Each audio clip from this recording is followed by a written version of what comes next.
초록어린이재단에 매달 100만 원을 후원하게 되었습니다. 이 모든 게 구독자, 시청자 여러분 덕분입니다. 구독과 좋아요 감사합니다.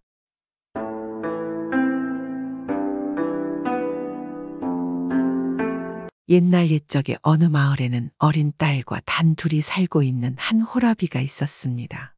원래 부인과 함께 살았는데 부인과의 사이는 아주 금슬이 좋았고 서로를 너무도 사랑했었습니다.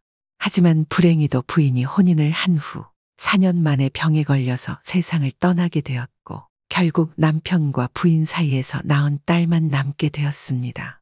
딸의 이름은 꽃분이었습니다. 꽃분이는 죽은 어머니의 외모와 성품을 아주 닮았습니다. 호라비는 자신의 딸을 지극정성으로 잘 키웠습니다.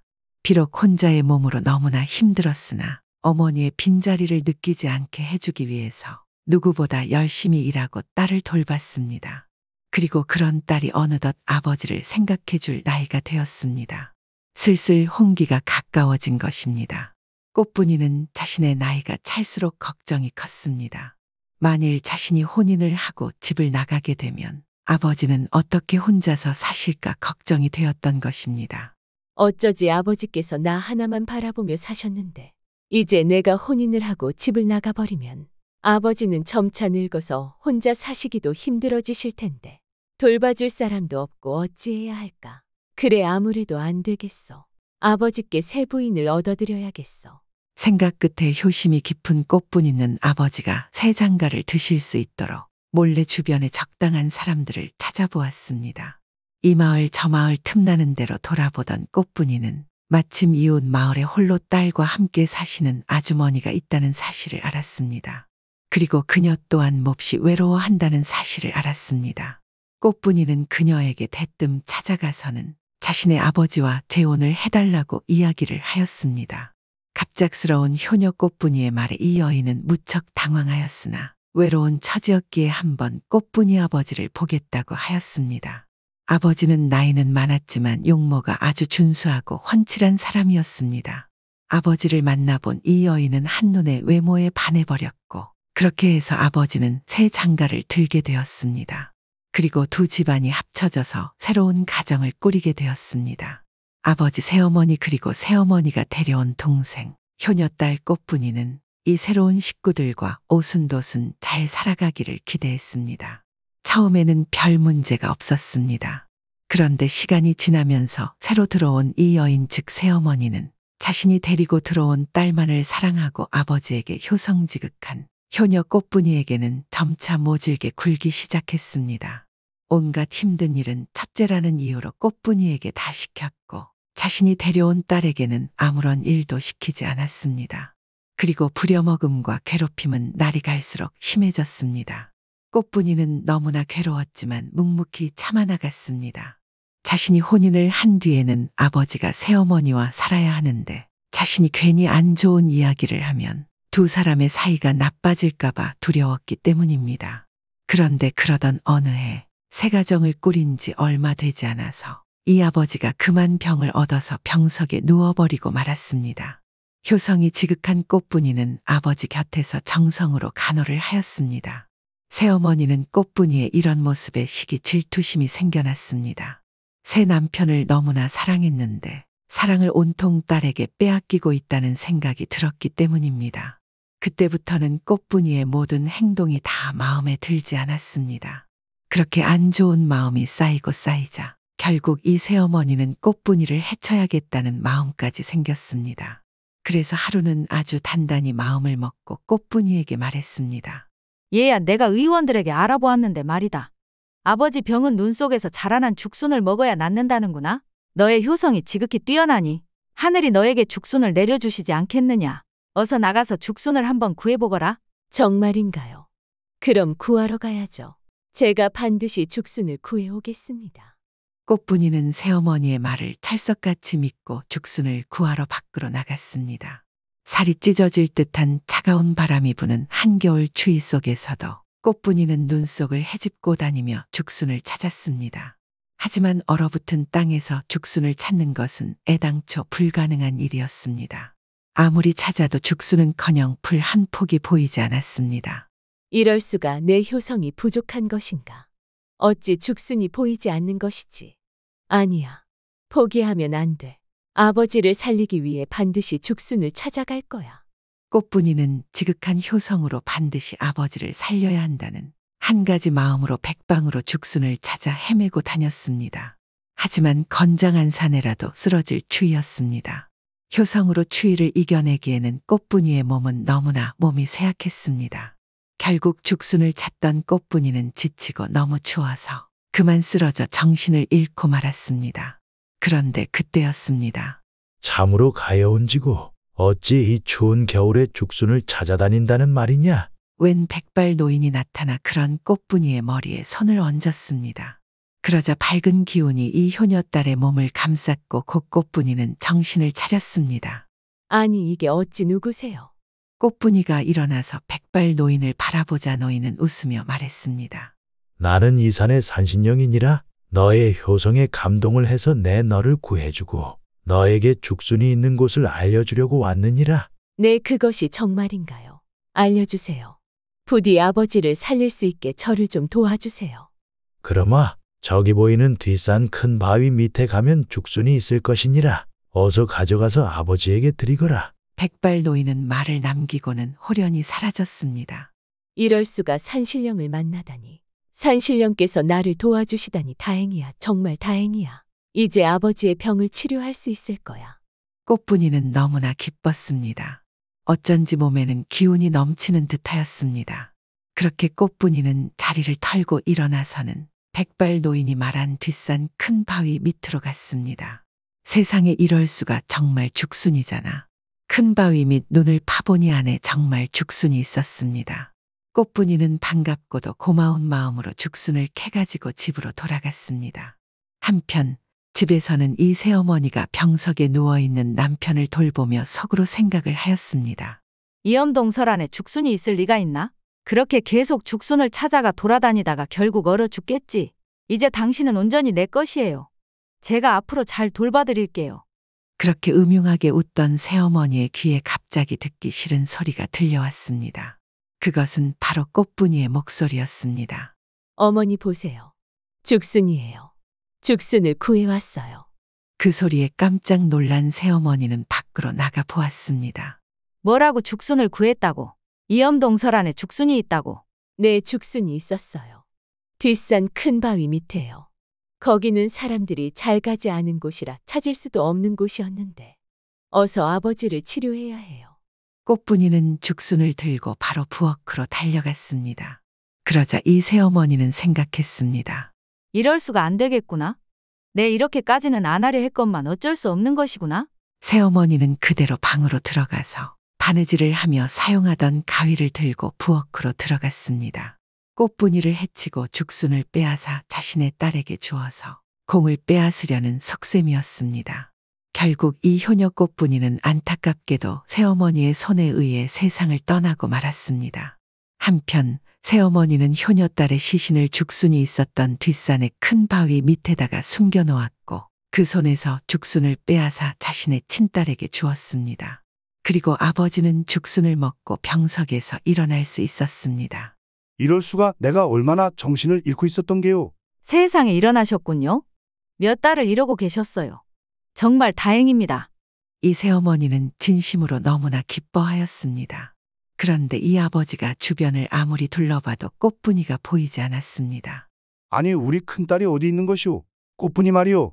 아버지의 부름에 새어머니는 당황했지만 금세 침착해져서 말했습니다. 아무래도 살림이 어려워 먹을 것이 부족하고 또 병간호를 하면 너무 힘들어하길래 먼 곳에 친척집에 보내두었습니다. 그렇소이까 알겠소. 아주 잘했소이다.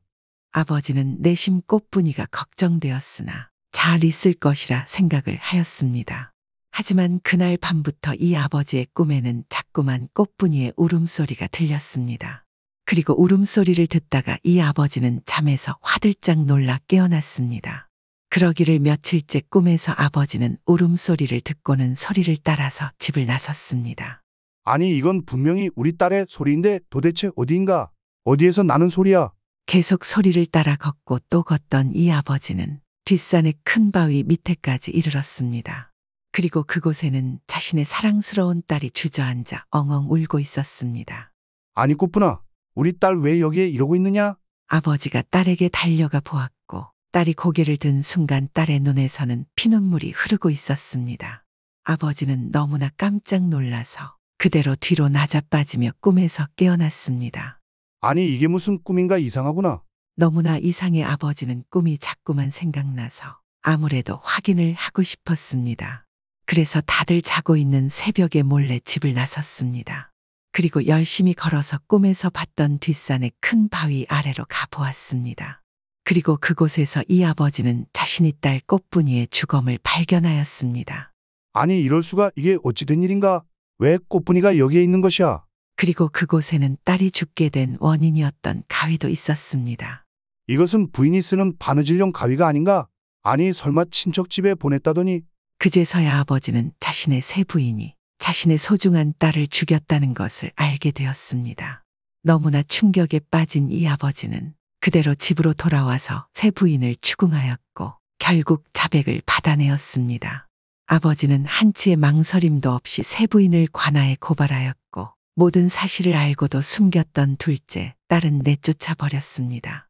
결국 이 새 부인은 죄값을 치르고 사형을 당하였으며 둘째 딸 또한 자신의 죄를 참회하며 결국은 절에 들어가 비구니로 살아가게 되었습니다. 모든 일이 끝나고 혼자 남은 이 아버지는 큰딸이 죽은 뒷산 큰 바위 밑으로 가서 대성통곡을 하였고 그 뒤로 매일 큰 바위 밑에 가서 딸의 혼을 달래는 기도를 드렸습니다. 이러한 일이 있고 난 이후로 마을 사람들은 마을 뒷산의 큰 바위를 가위를 뜻하는 가세를 써서 가세바위라고 했습니다.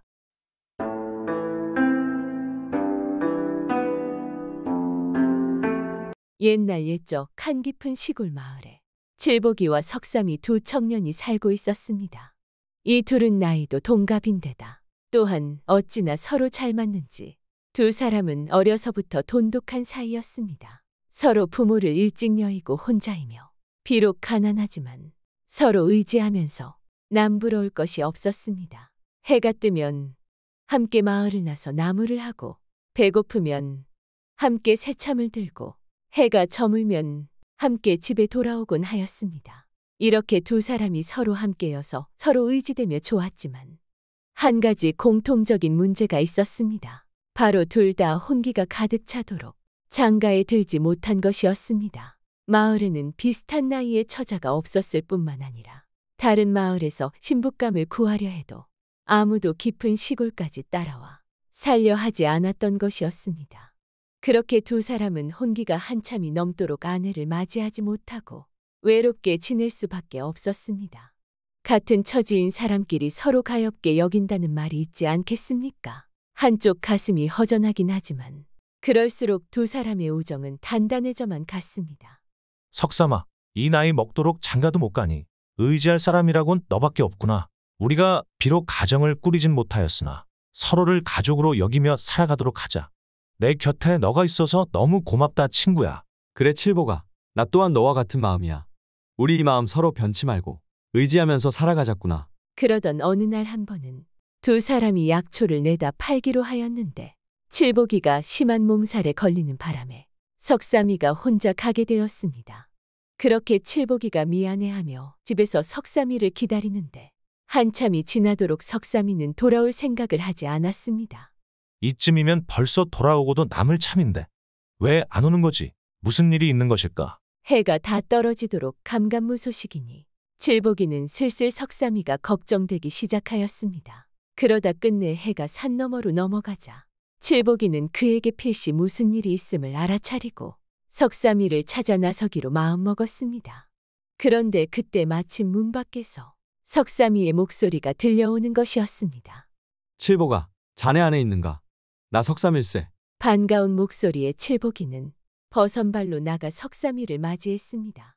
어찌 이제 오는 것인가? 내가 얼마나 자네를 걱정했는데 그래도 이렇게 돌아와 주니 고맙네. 하면서 석삼이를 바라본 칠보기는 깜짝 놀랐습니다. 돌아온 석삼이가 혼자가 아니었기 때문이었습니다. 그의 옆에는 웬 아름다운 여인이 서 있었습니다. 석삼아, 옆에 계신 어여쁜 여인은 누구신가? 처음 보는 처자인 것 같은데. 내 눈이 이상한 게 아니지. 석삼이는 칠복이의 말에 대답하지 않고 잠시 미소를 짓더니 칠복이에게 자초지종을 설명하기 시작하였습니다. 시장에서 한참 약초를 파는데 이 사람이 내 앞에 와서 쓰러지지 뭔가. 이에 깜짝 놀라 내 집으로 데려가 간호해 주었지. 그렇게 한참 뒤에 눈을 뜨기에 사연을 물으니 집이 망해 길을 떠도는 처지라 하더군. 아픈 사람을 내쫓을 수도 없는 노릇이라 며칠 더 쉬고 가라고 하지 않았겠나. 그런데 감사하다면서 나를 서방님으로 모신다고 하지 않겠나. 이리 어여쁜 여인이 시집을 온다니 내가 거절할 이유가 없지 않겠나. 그래서 흔쾌히 그리하겠다 하고는 너에게 제일 처음 인사시키고 싶어. 이렇게 함께 온 것이라네. 칠복이는 놀라 아무 말도 하지 못하였습니다. 그제서야 정신을 차리고 여인을 자세히 보니 험한 생활을 했다곤 믿기지 않을 만큼 고운 피부에 사슴과도 같은 눈망울을 한 것이 선녀가 따로 없었습니다. 미인을 부인으로 맞이하게 된 석삼이는 입이 귀에 걸릴 듯 웃으며 한참이나 부인 꽃분이를 자랑하였습니다. 칠복이는 제일처럼 기뻐하며 석삼이를 축하해 주었지만 속으로는 마냥 축하해 줄 만한 기분이 들지 않았습니다. 무언가 모를 씁쓸한 마음이 차올랐던 것이었습니다. 아무리 친한 친구라도 자신은 혼자니 어찌 씁쓸한 마음이 없겠습니까? 얼마 후 석삼이는 꽃분이와 혼례를 치렀고 두 사람은 행복한 나날을 보냈습니다. 그렇게 1년 뒤에 석삼이는 꼭 닮은 떡두꺼비 같은 아들까지 낳게 되었습니다. 자식은 고사하고 장가를 갈 수 있을 것이라 상상도 하지 못했던 석삼이는 세상을 다 가진 듯 행복했습니다. 하지만 이를 지켜보는 칠복이의 심정은 그러지 못했습니다. 석삼이가 행복하면 행복할수록 깊은 곳에서는 질투하는 마음이 내내 끓었습니다. 속이 끓는다 끓어. 내가 만일 그때 몸살에 걸리지 않았더라면 내가 약을 팔러 갔을 텐데 그러면 저 여인과 아이는 내 품에 안겨 있었겠지. 참 세상도 무심하시지. 나를 도와주시지 않는구나. 칠복이와 석삼이는 겉보기엔 여전히 좋은 친구로 보였지만 그렇게 칠복이의 마음은 나날이 석삼이에게서 멀어져만 갔습니다. 칠복이는 석삼이의 부인인 꽃분이를 만날 때마다 아름다운 얼굴을 몰래 훔쳐보곤 하였습니다. 또한 꽃분이 곁에만 가면 항상 좋은 냄새가 나는 것이었습니다. 그렇게 세월은 흘러 10년이 지난 어느 날 밤이었습니다. 그날도 칠복이는 하루를 마치고 외로운 잠자리에 들려 하고 있었습니다. 그런데 갑자기 누군가 그의 방문을 조용히 두드리는 소리가 들려왔습니다. 늦은 밤에 누가 찾아왔나 싶어 칠복이는 조심스레 문을 열어보았습니다. 그리고 밖에 선 사람을 보자 그는 놀라지 않을 수 없었습니다. 칠복이를 찾아온 사람은 바로 석삼이 부인 꽃분이었던 것이었습니다. 아니, 여기까지 웬일이시오? 이 밤중에 무슨 일로 찾아온 것이오? 이 말에 꽃분이는 말없이 칠복이의 눈을 가만히 바라보더니 갑자기 칠복이의 품에 와락 안겨버리는 것이었습니다. 이게 뭐하는 짓이오? 당신은 나의 친구 부인이란 말이오. 이러시면 안 돼요. 죄송합니다만 이리 밤늦게까지 칠복 도련님 생각에 잠이 오질 않아 이리 찾아오게 되었습니다. 제 마음을 한 번만 헤아려 주세요. 저도 쉽게 찾아온 것이 아니에요. 열길 물속은 알아도 한길 사람 속은 모른다 했던가요. 꽃분이의 마음은 이전과는 달라져 버린 것이었습니다. 처음엔 오갈 데 없는 자신을 도와준 석삼이의 자상함에 반해 혼인을 하였으나 막상 시집을 오고 보니 석삼이는 무뚝뚝한 성격의 일밖에 모르는 남자였습니다. 서방님의 무심함에 그녀의 마음은 점점 식어갔고 그러니 점점 칠복이가 눈에 들어오기 시작했습니다. 칠복이는 석삼이와 달리 항상 살갑게 자신을 대해주는 데다 가끔 심상치 않는 눈빛으로 자신을 훔쳐보는 것이 필히 자신에게 마음이 있다고 생각이 든 것이었습니다. 그러다 마침 석삼이와 다툰 오늘 밤 홧김에 칠복이의 집을 찾아온 것이었습니다. 눈빛만 봐도 서로의 마음을 확인할 수 있지 않겠습니까? 이렇게 칠복이와 꽃분이는 서로의 마음이 틀림이 없다는 것을 알게 되었습니다. 그렇게 마음을 확인한 두 사람은 오랫동안 서로를 그리워한 것처럼 정다운 하룻밤을 보냈습니다. 이후 둘은 계속해서 몰래 정을 나누는 사이가 되었습니다. 심지어 꽃분이는 석삼이가 집을 비우는 날이면 칠복이를 안방에 부르기까지 하였습니다. 하지만 과연 이 행복이 언제까지 갈 수 있겠습니까? 칠복이가 몰래 석상이의 안방에 들어온 날 그만 두 사람의 은밀한 관계는 들켜버리고 말았습니다.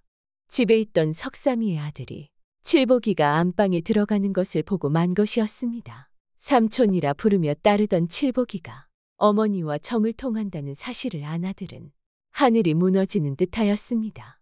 어린 마음에 얼마나 상처가 되었을까요? 이에 화가 치밀어 올라 바로 아버지에게 달려가 이 사실을 알리려 하였습니다. 하지만 이 소식을 들은 아버지가 슬퍼할 것을 생각하니 쉽사리 그럴 수 없었습니다. 결국 말하지 못하고 아들은 끙끙 앓기만 하였습니다. 어느 날 석삼이가 내일 산골에 있는 밭으로 일을 하러 가게 되었습니다. 이에 꽃분이는 신이 났습니다. 산골밭이라면 꼬박 하루가 걸리지 않겠습니까? 꽃분이는 곧장 칠복이에게 달려가 이 소식을 알려주었습니다. 너무 기쁜 소식이 있어. 한 걸음에 찾아왔어요. 서방님이 밭일을 하러 간다고 하니 만나는 게 어떠시겠어요? 그러면 산 위에서 만나는 게 어떠하오? 내가 가는 길을 풀로 묶어서 표시해 둘 테니 그걸 보면서 따라 올라오도록 하시오. 만약 누군가 우리를 보면 나는 나무를 하러 온 것이고 당신은 나무를 캐러 온 길이라 답하면 될 것이오. 그렇게 은밀한 약속을 잡은 두 사람은 아무 일도 없었다는 듯 헤어졌습니다. 그리고 다음 날 석삼이가 떠나자 꽃분이는 곱게 화장을 하고는 칠복이와 먹을 점심을 챙기고선 아들에게 말했습니다. 아들아, 잠시 산에 나무를 캐러 다녀올 테니 집에서 조금만 기다리고 있으렴. 엄마가 맛있는 음식을 해놓았으니 꼭 챙겨 먹거라. 아들이 고개를 끄덕이자 꽃분이는 신이 나 산으로 향했습니다.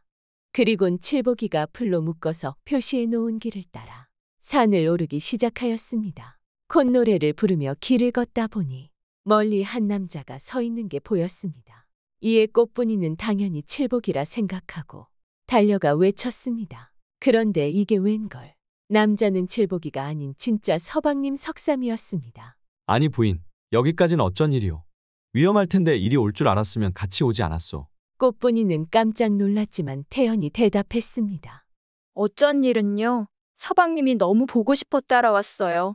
미리 말하면 서방님이 따라오지 말라고 할까봐 말씀 못 드렸어요. 석삼이는 그런 꽃분이의 대답에 내막도 모르고 기분이 좋아졌습니다. 허허, 오늘 참 좋은 날이구려. 아들놈도 그렇고 마누라도 그렇고 다 내가 보고 싶다고 이리 찾아오다니. 아들이 있다는 말에 깜짝 놀란 꽃분이가 그제야 주변을 살피니 아들이 멀리서 흙놀이를 하고 있지 않겠습니까? 사정은 이러했습니다. 지난밤 아들은 잠에서 깨어 변소에 가게 되었는데 우연히 칠복이와 어머니가 나누는 말을 듣게 된 것이었습니다. 집이 바로 이웃에 있으니 어찌 못 들을 수 있었겠습니까? 두 사람이 또다시 만나는 것을 알게 된 아들은 도저히 가만히 보고 있을 수가 없었습니다. 이에 어찌할까를 고민하는데 문득 좋은 수가 떠올랐던 것이었습니다. 다음 날 어머니가 집을 나서자 아들은 지름길로 어머니를 앞지르고는 칠복이가 묶어놓은 풀을 풀었습니다. 그러고는 아버지가 계신 쪽으로 풀을 엮어놓았습니다. 그렇게 꽃분이는 칠복이가 아닌 석삼이에게 가게 된 것이었습니다. 어찌 이렇게 어린 나이에 이런 생각을 할 수 있었을까요? 사정을 알 리 없는 꽃분이는 얼떨떨해하며 어색하게 세 식구는 밥을 나누어 먹었습니다. 그런데 갑자기 아들이 말을 하는 것이었습니다. 아버지, 듣자 하니 칠복이 삼촌도 나무를 캐고 왔다고 하던데 가서 데리고 올까요? 아마 끼니도 거르고 계실 텐데 같이 먹으면 어떨까요? 이에 꽃분이는 기뻐하며 아들의 말을 거들었습니다. 우리 아들 기특하구나. 어떻게 그런 생각을 할 수 있니? 서방님, 마침 챙겨온 새참도 넉넉하니 같이 들어도 좋겠네요. 이에 석삼이도 좋은 생각이라 하며 아들에게 칠복이를 데려오라고 하였습니다. 이때 칠복이는 하염없이 꽃분이를 기다리고 있었습니다. 한참을 기다려도 꽃분이가 오지 않자 슬슬 걱정이 되던 찰나 어디선가 인기척이 들려왔습니다. 이에 그는 꽃분이가 왔다 생각해 신이 나서 외쳤습니다. 왜 이렇게 늦게 온 것이오? 어서 빨리 오시오. 그런데 멀리 나타난 것은 꽃분이가 아닌 그녀의 아들이었습니다. 이에 어리둥절해하는데 그가 묻기도 전에 꽃분이의 아들이 숨을 헐떡이며 소리치는 것이었습니다. 삼촌 얼른 도망가세요. 아버지가 삼촌을 죽인다고 쫓아오고 있어요. 아버지가 다 알게 되었어요. 제발 저린 칠복이는 깜짝 놀라 더는 물어볼 것도 없이 헐레벌떡 달아나기 시작했습니다. 앞불싸, 들통이 난 모양이로구나. 한편 아들은 다시 아버지에게 돌아가서는 귀에 대고 속삭였습니다. 아버지, 칠복이 삼촌이 도끼 자루가 부러졌다네요. 아버지께 도끼 좀 갖다 달라 전하셨어요. 지금 바로 와달라고 하시네요. 급하신가 봐요. 이에 석삼이는 칠복이를 돕고자 도끼를 챙겨 그에게로 향했습니다. 그렇게 석삼이가 도끼를 든 채 떠나자 멀리서 이를 지켜보고 있던 꽃분이가 아들에게 물었습니다. 아들아, 내 아버지는 도끼를 들고 어딜 가시는 게냐? 무슨 일이 있는 게냐? 그러자 아들이 태연히 대답했습니다. 어머니, 아버지가 칠복이 삼촌을 죽인다면서 도끼를 들고 쫓아가셨어요. 뭐라고? 그게 사실이란 말이냐? 이에 꽃분이는 너무 놀라고 겁에 질려 얼굴이 백지장처럼 하얘져 버렸습니다. 그러고는 어쩔 줄을 몰라 하다 이내 혼비백산하여 집으로 달아나 버렸습니다. 한편 칠복이는 한참을 도망가고 나서야 아무도 따라오지 않는다는 것을 깨달았습니다. 이제야 칠복이는 석삼이의 아들 녀석이 장난을 쳤다는 것을 알게 되었습니다. 어린 놈이 날 속였구나. 그런데 왜 날 속인 거지? 뭔가 이상하긴 하구나. 그런데 잠시 후 멀리서 발걸음 소리가 들려오는 것이었습니다. 그에게 다가오는 사람은 다름 아닌 도끼를 든 석삼이었습니다. 칠복이는 기절초풍하며 자리에서 일어나 다시 도망가기 시작했습니다. 내 잘못했네. 석삼아, 제발 나를 용서해주게. 하지만 칠복이 목소리가 잘 들리지 않은 석삼이는 영문도 모르고 계속해서 도끼를 내밀며 칠복이를 따라갈 뿐이었습니다. 무슨 소리인가? 어서 이리 와서 도끼를 받아. 왜 계속 도망을 치는 것이야? 오히려 차분히 말하는 석삼이의 말에 칠복이는 오히려 더욱 두려움에 떨며 젖먹던 힘까지 쥐어짜며 도망치기 시작하였습니다. 그렇게 칠복이가 필사적으로 도망치자 석삼이는 끝내 그를 놓쳐버리고 말았습니다. 이에 그는 칠복이의 이상한 행동에 의아해하며 다시 밭으로 돌아왔습니다. 그런데 아들이 다시 석삼이에게 뛰어와 이렇게 말하는 것이었습니다. 아버지 큰일 났어요. 집에 불이 났어요. 어머니가 먼저 가 있을 테니 저보고 아버지를 모셔오라 하셨어요. 빨리 서둘러야 해요. 마른 하늘의 날벼락 같은 말에 석삼이는 깜짝 놀라 도끼를 내려놓을 생각도 못하고 황급히 집으로 달려갔습니다. 한편 꽃분이는 가마솥 뒤에 숨어 벌벌 떨며 어찌할지를 고민하고 있었습니다. 곧 서방님이 집으로 돌아올 텐데 일을 어찌하면 좋을꼬? 나는 이제 끝났구나. 이 순간 갑자기 누군가 집대문을 거칠게 열어 젖히는 소리가 들려오더니 집 주위 여기저기를 분주하게 돌아다니는 듯했습니다. 이에 꽃분이는 불길함을 느끼며 살며시 밖을 내다보니 아니나 다를까 도끼를 손에 든 서방님이 숨을 헐떡이며 집안을 살피고 있는 것이었습니다. 부인, 어디 있소? 내가 왔으니 걱정하지 마시오. 어디 있는 것이오? 꽃분이는 눈앞이 캄캄해지는 듯했습니다. 이에 꼼짝없이 죽었구나 싶어 제 발로 밖에 나가 석삼이 앞에 무릎을 꿇고 사정하기 시작했습니다. 아이고 서방님, 제가 잘못했어요. 다시는 안 그럴 테니 살려만 주세요. 제발 다시는 절대 이런 일 없을 거예요, 서방님. 하지만 영문을 알 리 없는 석삼이는 어리둥절할 뿐이었습니다. 그런데 그때 아들이 집안에 뛰어들어오더니 아버지의 귀에 대고 속삭였습니다. 아버지, 어머니가 집에 불이 났다 장난을 치신 건가 봐요. 저렇게 잘못했다 비시니 그만 용서해 주세요. 어머니도 참 이럴 때 보면 애기 같으세요. 이에 칠복이는 허탈해하며 안도의 한숨을 내쉬고는 이내 꽃분이를 달래주었습니다. 괜찮소 부인. 일어나시오. 하지만 두 번은 용서하지 않을 것이오. 다시는 그러지 마시오. 이에 꽃분이는 통곡하며 다시는 서방님을 속이지 않으리라 다짐 또 다짐하였습니다. 모든 사실을 알고서도 용서해 주었다고 생각하는 꽃분이는 얼마나 석삼이가 고맙지 않을 수 있겠습니까? 또한 겁에 질린 칠복이는 다시는 꽃분이 앞에 나타나지 않았습니다. 정말 잘 키운 한 명의 아들 덕분에 석삼이네 집은 그 전처럼 다시 행복을 찾기 시작하였습니다. 어떻게 어린 나이에 저런 생각을 할 수 있을까요?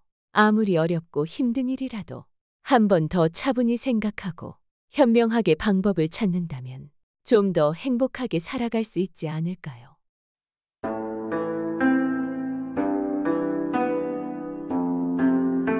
옛날 옛적에 어떤 머슴이 살았습니다. 집이 너무 어려서부터 양반집 머슴살이를 했습니다.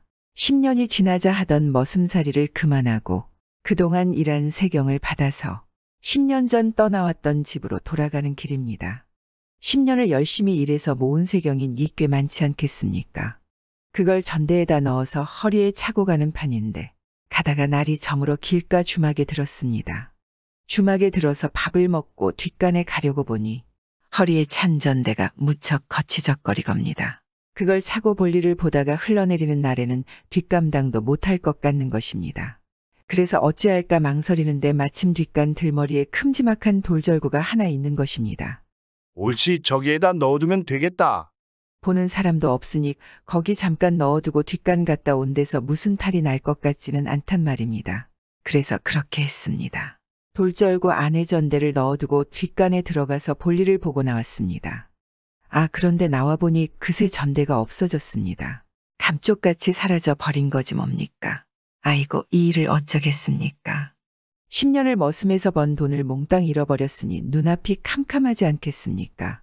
가만히 생각해보니 자기가 뒷간에 있을 동안 그 앞을 지나간 사람이라곤 주막 주인인 과부주모밖에 없는 것입니다. 아까 잠깐 주모가 돌절구 근처를 얼쩡거리는 걸 봤거든 말입니다. 귀신이 한 짓이 아닌 다음에야 누군가 손을 댔단 얘긴데 그게 주모 말고는 도무지 그럴 사람이 없단 말입니다. 그래서 주막 주모한테 물었습니다. 아까 혹시 돌절구 안에 돈 넣어둔 건 못 봤소? 그러니까 주모가 손사래를 치면서 하는 말이 못 봤어. 거기에 뭐가 있었단 거죠? 그래서 다시 물었습니다. 내가 뒷간에 있을 동안 절구 근처를 지나간 사람은 주모밖에 없는데 정말로 못 봤단 말이오. 그러니까 주인이 펄쩍 뛰면서 하는 말이 거참 생사람 잡는군. 못 봤다는데 왜 넋지요? 도대체 거기에 뭐가 있다는 거죠? 옥신각신하다가 안 되겠다 싶어서 이 사람이 그 길로 관가에 갔습니다. 그간하의 원님은 판결을 잘하기로 소문났습니다. 판결이 명계에서 불만을 가지는 사람들이 없는 것입니다. 과부주모는 조금 찜찜하지만 모증거가 없으니깐 뭐 어떻게 되겠느냐 싶어서 대수롭게 생각 안 하고 무조건 못 봤다고 우겨야지 이런 생각이었습니다. 가서 머슴이 원님에게 자초지종을 낱낱이 아뢰었습니다. 일이 이만저만하여 머슴에서 번 돈을 몽땅 잃어버렸습니다. 부디 찾아주십시오.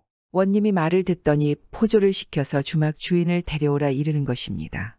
주막 주인이 오니까 하나하나 케어묻지 않겠습니까? 이 사람이 당신네 주막에서 돈을 잃어버렸다는데 정말 모르는가? 예, 모릅니다. 정말 보지도 못했습니다. 이 사람이 그냥 생사람을 잡는 것이에요? 그때 주막 안에 다른 사람은 없었고 잘 생각해 보아라. 없었지만 나는 모르는 일입니다. 그러니까 원님이 고개를 끄덕끄덕 하더니 하는 말이 돈 잃은 사람은 있는데 본 사람은 없단 말이지.